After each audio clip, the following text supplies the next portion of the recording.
Welcome back. आप लोगों का मेरे यूट्यूब चैनल में स्वागत है।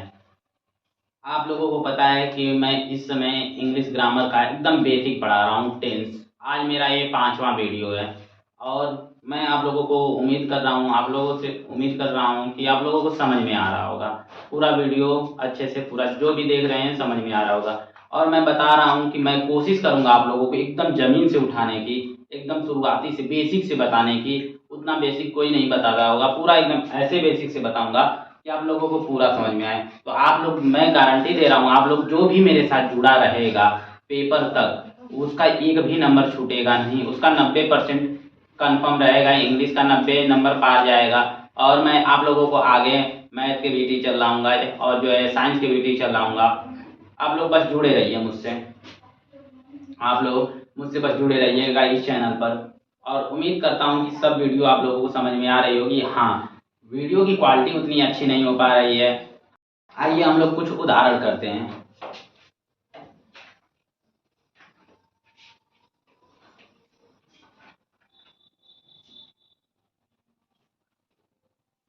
वह अंग्रेजी बोलना जानती है।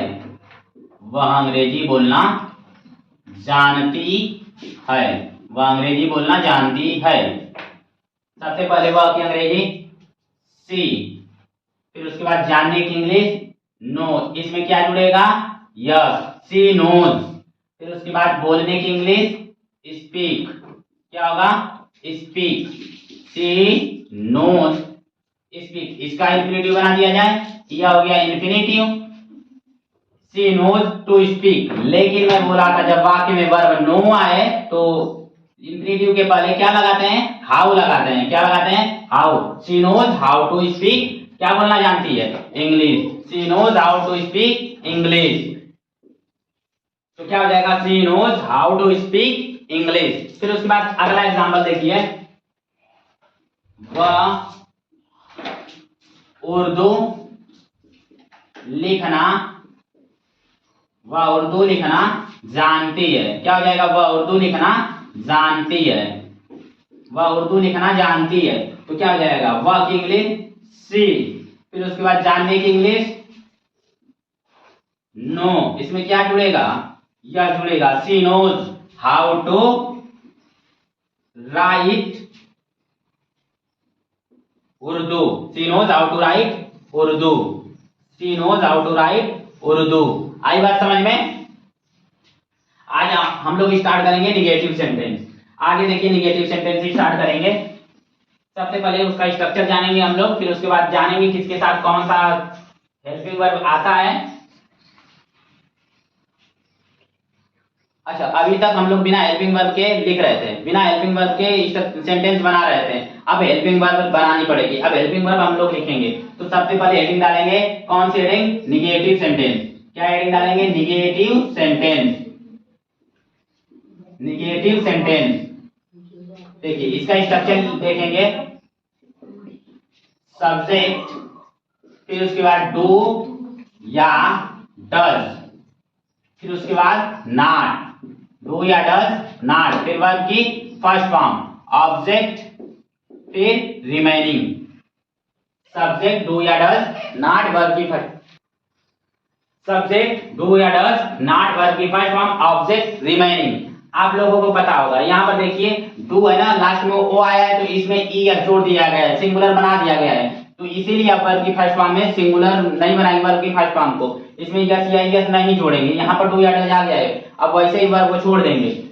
ठीक है, तो हम एक पॉइंट लिखेंगे, ही सी इट नेम तथा सिंगुलर, तथा singular, he she it name तथा singular, he she it name तथा सिंगुलर के साथ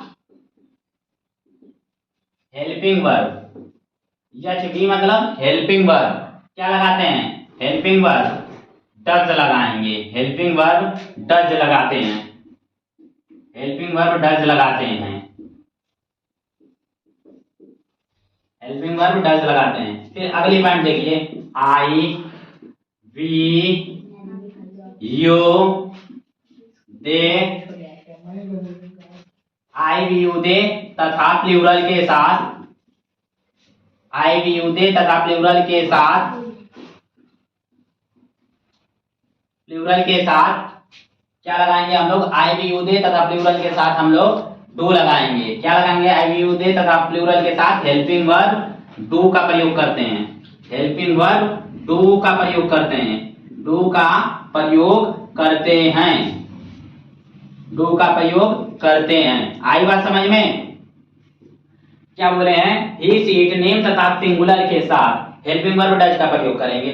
मतलब जब भी लगाएंगे अकेला देखेंगे, सब्जेक्ट जब देखेंगे अकेला है तो किसका प्रयोग करेंगे, डज का प्रयोग करेंगे। लेकिन जब बहुवचन लगेगा, देखिए आई और यू को, आई और यू को बहुवचन मानते हैं, मैं और तुम को बहुवचन मानते हैं। आई वी यू दे तथा प्लूरल के साथ हेल्पिंग वर्ब डू का प्रयोग करते हैं। आई बात समझ में? अब देखिए इस पर कुछ उदाहरण देख लिया जाए। एच बी मतलब हेल्पिंग वर्ब, देखिए यही है helping verb, helping verb, helping verb, helping verb. और एक पॉइंट देख लीजिए, इसे नोट कर लीजिए, एक पॉइंट और देखिए, इसमें एक पॉइंट और देखिए,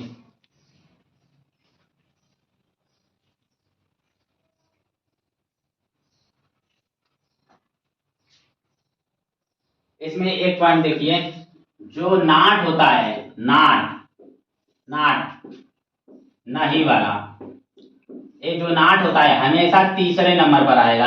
किस नंबर पर आएगा, तीसरे नंबर पर। ये बात याद रखिएगा, नाट हमेशा तीसरे नंबर पर आता है। इंट्रोगेटिव सेंटेंस जो होता है सेकंड टाइप, वो छोड़ के आगे हम लोग पढ़ेंगे उसके बारे में भी, पर इस पर एग्जांपल देख लीजिए। जैसे मैं बोल दूं, वह स्कूल नहीं जाता है, वह स्कूल नहीं जाता है, वह स्कूल नहीं जाता है।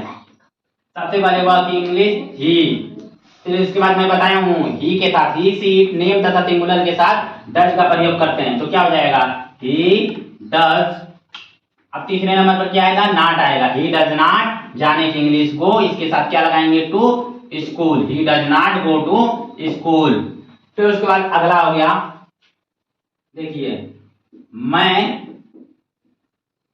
अंग्रेजी नहीं पढ़ता हूं, मैं अंग्रेजी नहीं पढ़ता हूं, मैं अंग्रेजी नहीं पढ़ता हूं। सबसे पहले मैं के साथ अभी बताया हूं, आई वी यू दे तथा प्लूरल के साथ डू का प्रयोग करते हैं। तो I do not, I do not पढ़ने की English read, I do not read English, मैं इंग्लिश नहीं पढ़ता हूं, I do not read English. आई बात समझ में? अब देखिए इस पर कुछ मैं आप लोगों को उदाहरण करवा दे रहा हूं, यह समझ में आया, एग्जाम्पल फर्स्ट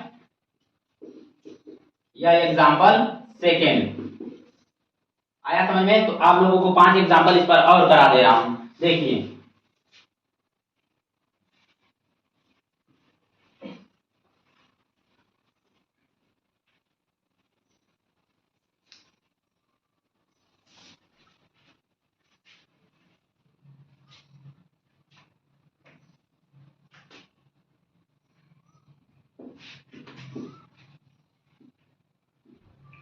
वह स्कूल में नहीं सोती है, वह स्कूल में नहीं सोती है।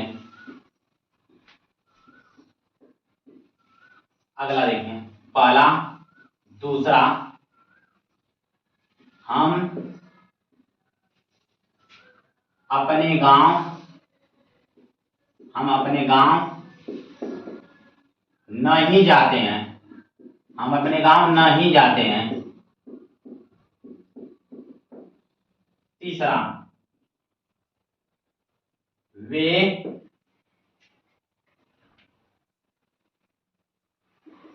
अपना पाठ याद नहीं करते हैं, वे अपना पाठ याद नहीं करते हैं, नहीं करते हैं, वे अपना पाठ याद नहीं करते हैं।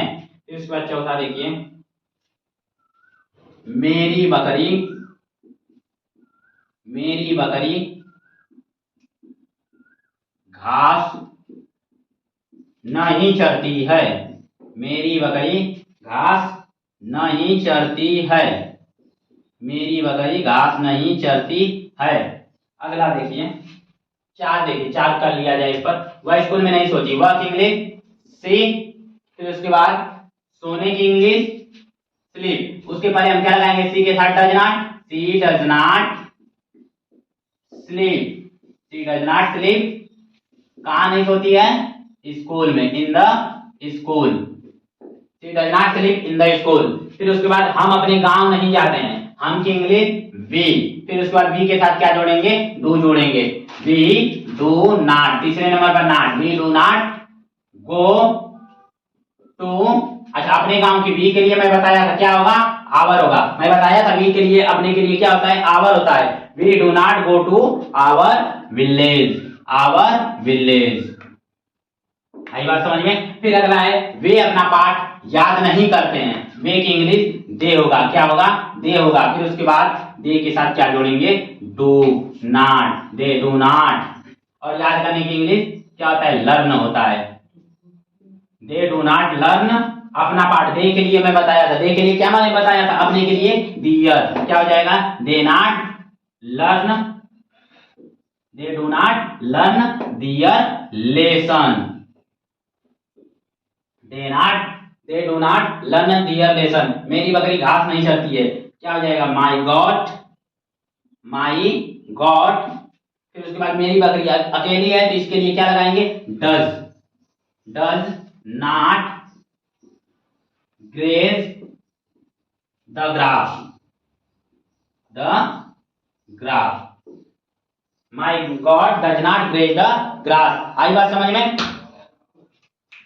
देखिए, अब आप लोगों को मैं पढ़ाया और आगे मैं उम्मीद करता हूँ आप लोगों को समझ में आ रहा होगा। तो जब आप लोगों को समझ में आ रहा है तो फिर उसके बाद इस चैनल को सब्सक्राइब कीजिए और जो है इसको शेयर भी कीजिए और लाइक कर दीजिए वीडियो को। ठीक है, आप लोग अपना सपोर्ट दिखाइए ताकि मैं आगे वीडियो बना सकूं। ठीक है, धन्यवाद।